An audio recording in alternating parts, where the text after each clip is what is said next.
porque em 2020 eu publiquei um livro chamado Como Derrotar o Turbotecno Macho Nazifascismo.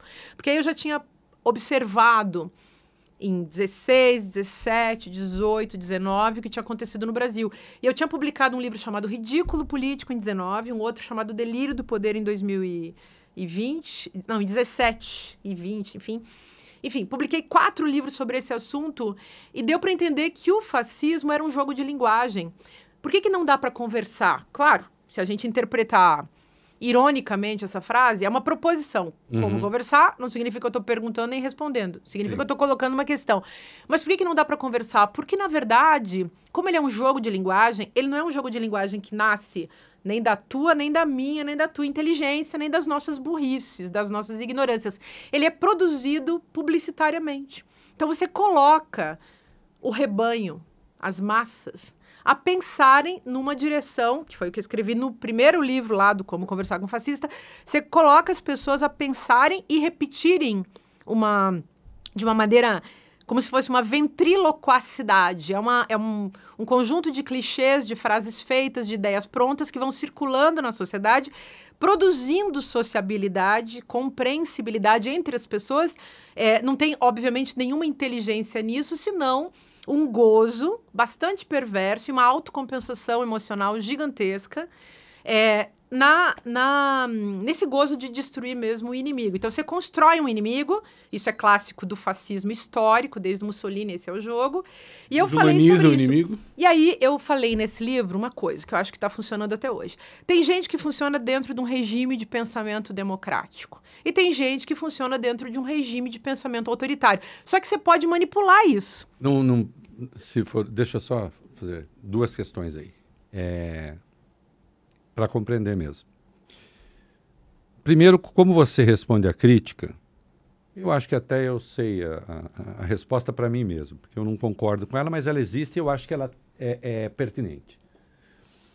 De que o fascismo é um modelo de economia, o fascismo é uma forma de organização do Estado, o fascismo é um modo de entender, né? O fascismo é uma organização jurídica e, portanto, existe um abuso desse termo, né? Então, a primeira questão esse fascismo é exatamente o quê? Considerando que nós não estamos falando do fascismo histórico, expressão que até se usou agora há pouco. Essa é uma questão.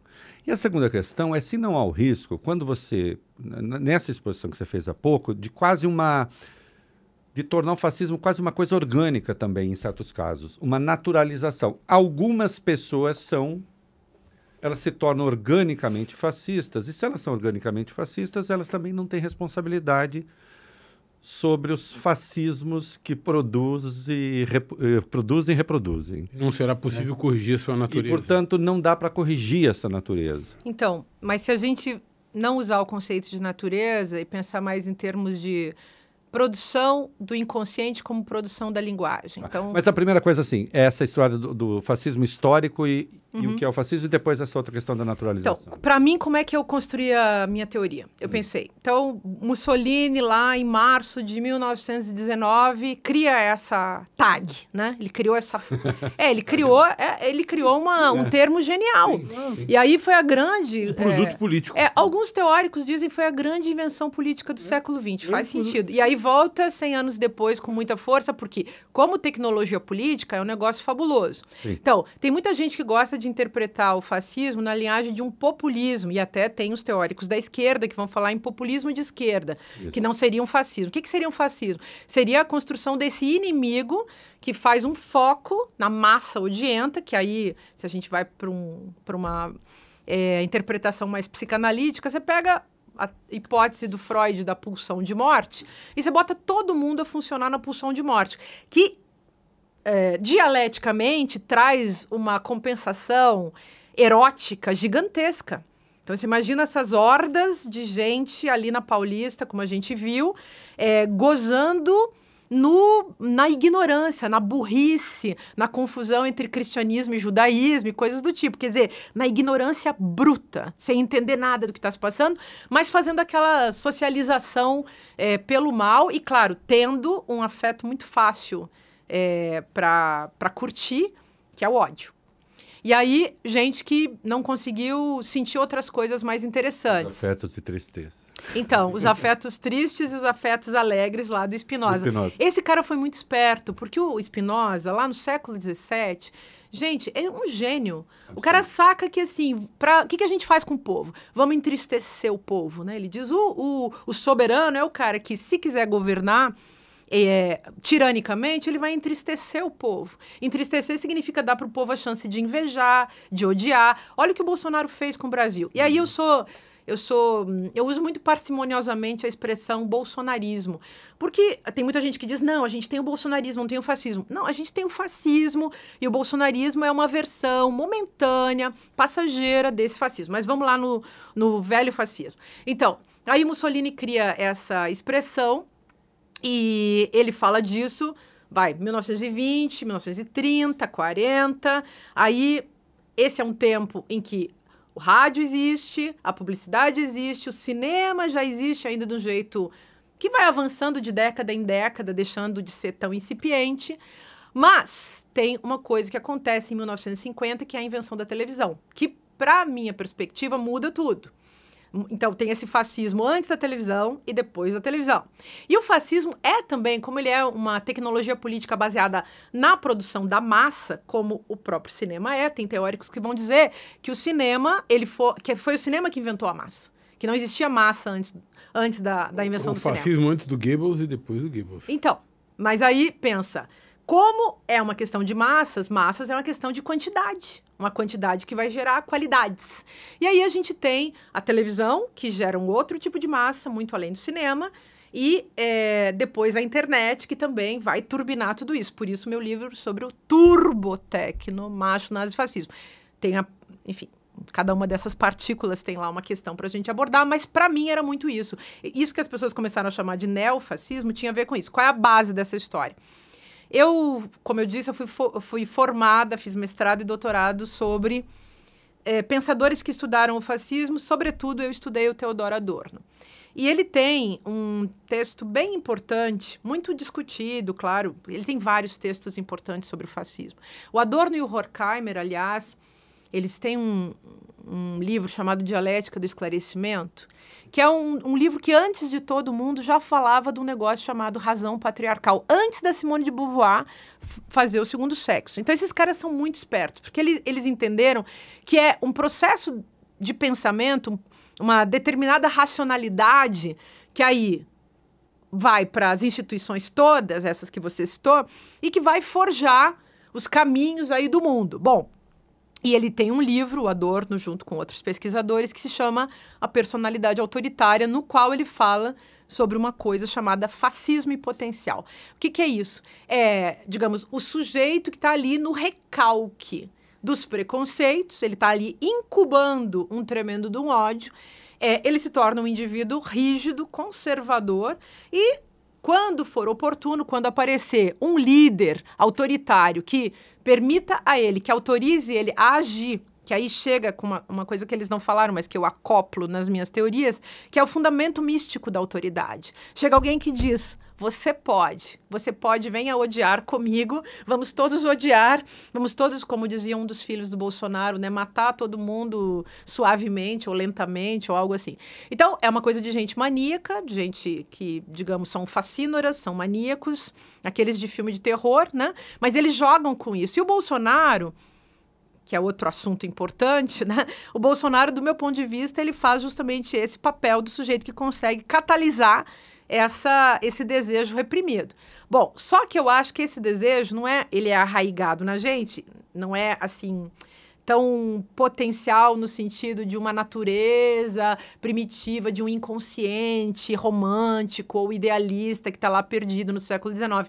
Eu acho que ele é produzido através da produção das massas, através de camadas de linguagem que vão sendo impostas às pessoas, falta de educação, falta de cultura, excesso de cultura de massa, porque esse negócio da cultura de massa é o caminho. Aliás, a gente poderia definir o fascismo como a mistificação das massas e essa manipulação dessas massas aduladas, mistificadas, colocadas como o centro do mundo e que vão agir quer dizer, o indivíduo vai agir irresponsavelmente dentro da massa. Tem outras complexidades aí, tipo o Freud, quando é exilado em Londres, escreve aquele texto da Psicologia das Massas e Análise do Eu, em que ele se pergunta o que faz com que uma pessoa deixe de ser ela mesma e se jogue lá nas massas? O que dá no indivíduo, né, para ele se autoabandonar nesse processo? E essa é uma questão que eu acho que está para a gente até hoje. Mas então, quando eu uso o conceito de fascismo, eu uso pensando nessa tecnologia política que pode ser sempre reutilizada e que vai ser reutilizada pelo neoliberalismo no momento em que ele é ameaçado, porque tem muita gente cheia, cansada, esgotada, estressada, não querendo mais essa economia política e nem, que é a coisa que eu estou falando nesse novo livro aqui, nem essa esteticonomia, essa teologia econômico-política que é o neoliberalismo, que é um sistema que só produz sofrimento e, claro, gozo para 1% da população do mundo. Então, ninguém mais está gostando disso, né? Aliás, eu acho que nunca ninguém gostou, mas as pessoas estão cada vez menos disponíveis para isso. Alguns gostaram muito. Meia dúzia. Mas ainda há muita gente que acha que isso é uma coisa boa. Tanto é que, enfim. Mas a minha pergunta diz respeito à questão de costumes. Você é muito identificada ou conhecida pelas suas reflexões sobre feminismo. Você é tida por muitos como uma feminista radical. Radical. Bom, nós já conversamos sobre isso e sobre o que é feminismo radical, e eu te dizia, no fim dos anos 90, estudei o impacto das várias correntes do feminismo sobre a jurisprudência da Suprema Corte americana nos Estados Unidos, com uma filósofa americana muito interessante. E ali pude ter contato com correntes do feminismo que eu considerava radicais, né? Nós conversamos sobre isso. Mas a minha pergunta é outra.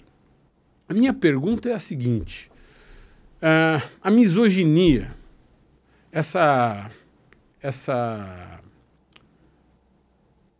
esse proceder e essa maneira de pensar que menoscaba as mulheres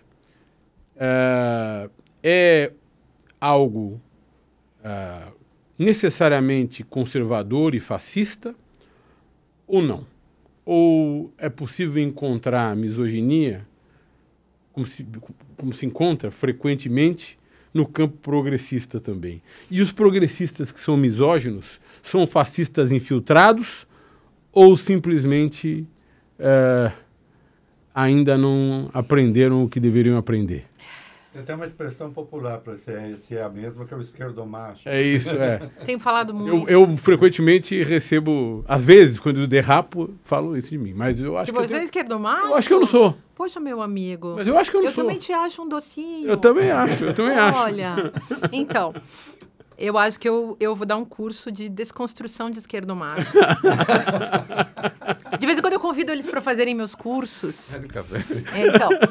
Então, tem um... Mas a minha pergunta, ela é... Vamos fazer os cursos, não foge, né? Não, eles fogem. A minha pergunta é muito séria e eu acho que ela é muito perigosa. Sim, eu acho uma boa pergunta, sabe? Primeiro que a gente não tem que ter medo disso, porque, afinal de contas, assumir o machismo é uma coisa boa para desconstruí-lo, assim como assumir o racismo, assumir o capacitismo. Eu acho que é bom a gente ir produzindo essa consciência para poder sair de dentro desse lugar, sabe? E se a gente não assumir, se a gente ficar sempre assim, eu sou o puro, o moralmente puro, nós não somos. Claro então, todos nós que somos brancos sabemos o que é o racismo, de um outro ponto de vista, no lugar da prática ou no lugar do privilégio que precisa ser desmontado, e assim por diante. Em relação ao machismo, a mesma coisa, e assim por diante, né? Agora, é claro, na posição do subalterno, na posição secundária e inessencial que uma mulher ocupa, que um preto ocupa, que um indígena ocupa, e assim por diante, tem uma experiência na pele, na carne, né, que é muito dura. Isso eu acho que pode ser desconstruído. E eu tenho escrito sobre uma coisa que eu venho chamando de feminismo dialógico.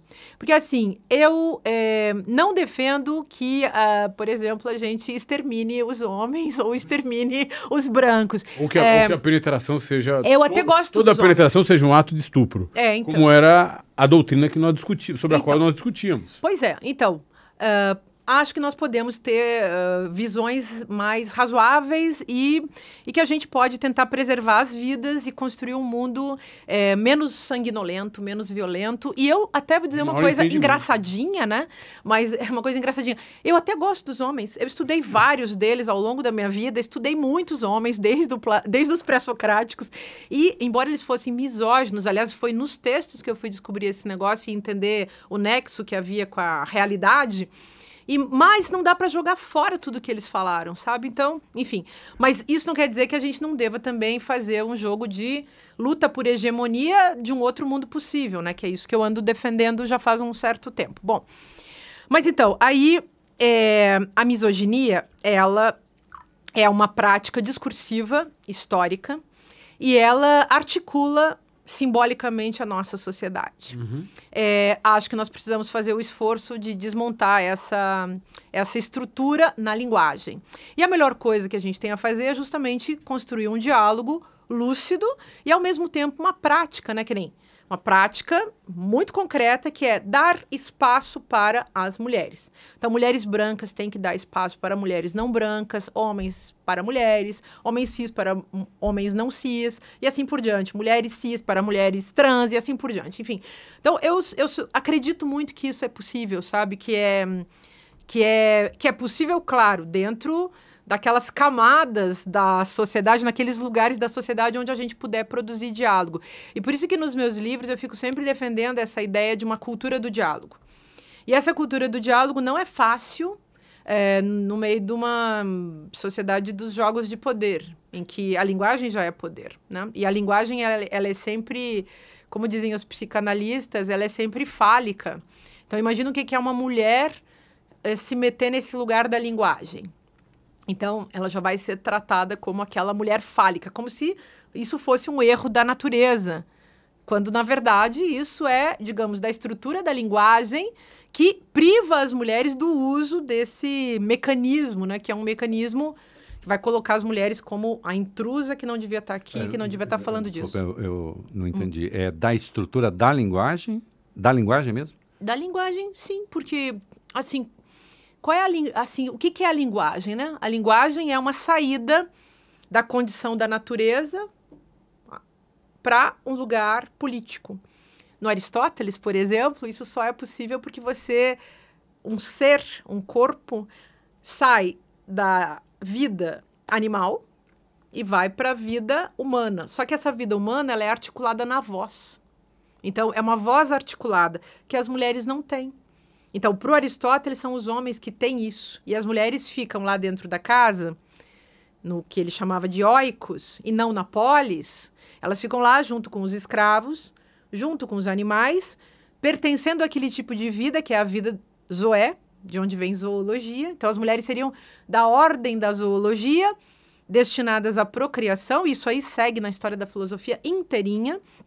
E os homens seriam as figuras que articulariam a fala, a voz, a fala, e construiriam, então, a cultura, né? Então, a misoginia, ela faz parte disso. Você precisa, para articular a polis, manter a retaguarda, manter aqueles corpos vivos que dão a subsistência para a sua vida. Então, imagina que maravilhoso você ter as mulheres, os escravos e os animais a teu serviço.